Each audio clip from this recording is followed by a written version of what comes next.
Good morning, colleagues.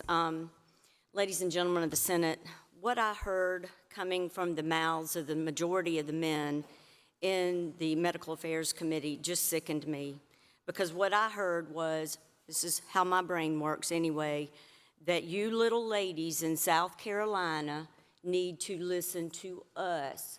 We can take care of everything for y'all, little ladies. And I also heard that little ladies have no place in politics.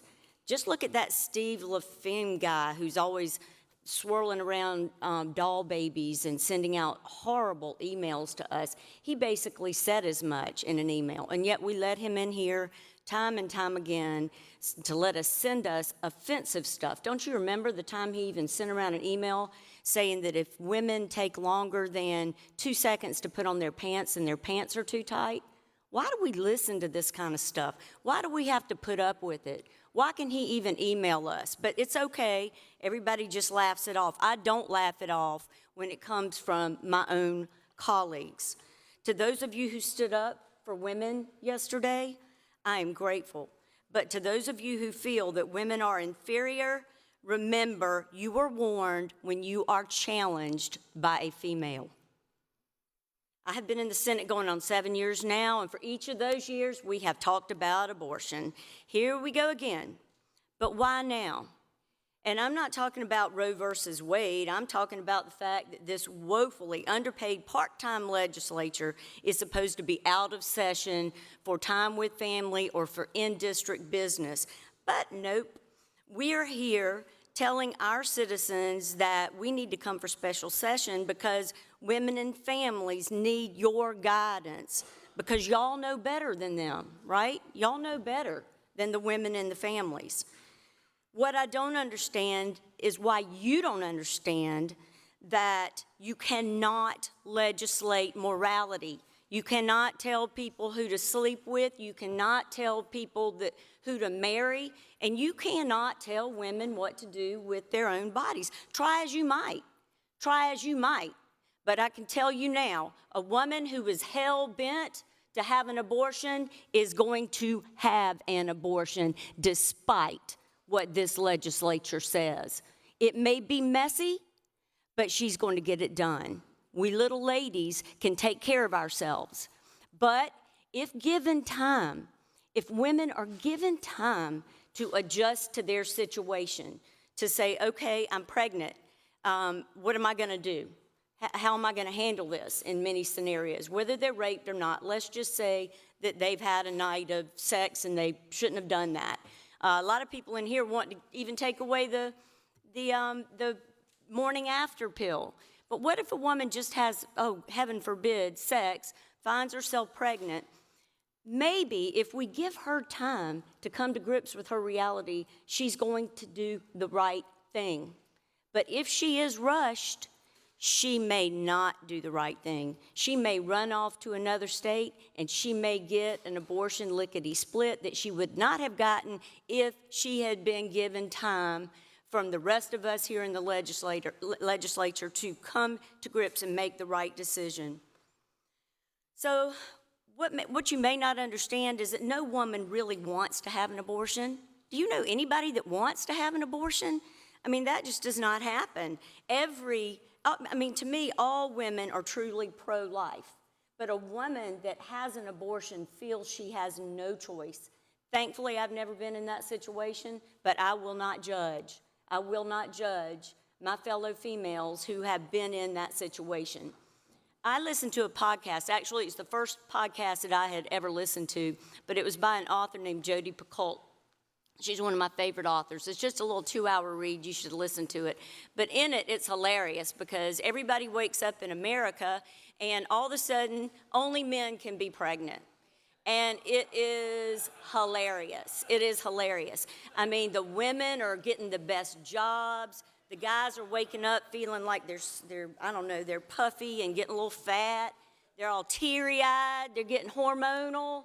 The women are getting the best jobs, and the men are mad because their former girlfriends who have broken up with them are out at the bar drinking beer. If you guys could picture yourselves getting pregnant from a one-night stand, or maybe sleeping with somebody that you shouldn't have slept with, or maybe just because it's just not right for your body because it could be very dangerous for your body. If you ever thought like that, then you would never be bringing a bill like this. So, like I said, ladies and gentlemen, back to my original question, I do wonder why we are here discussing this in September and not when regular business is at hand, because the Supreme Court has already indicated that they're likely to weigh in. But instead of waiting on to review the impacts of other states, we're not going to do that. Instead, we're back here trying to make a rush decision, which I believe is going to be turned around if we don't do this thing the right way and let it go through the proper channels. In addition, if you disagree with me, consider this. I think it's going to be interesting in the November elections to see what's going to happen, because this issue is huge. 51% of the population now are women. You don't think that we're going to vote on this? You don't think that women will vote single issue on something like this? Because they will. There's a woman out there who's my constituent. She's holding up a sign saying, do women not have any rights or any thoughts in the Republican Party right now?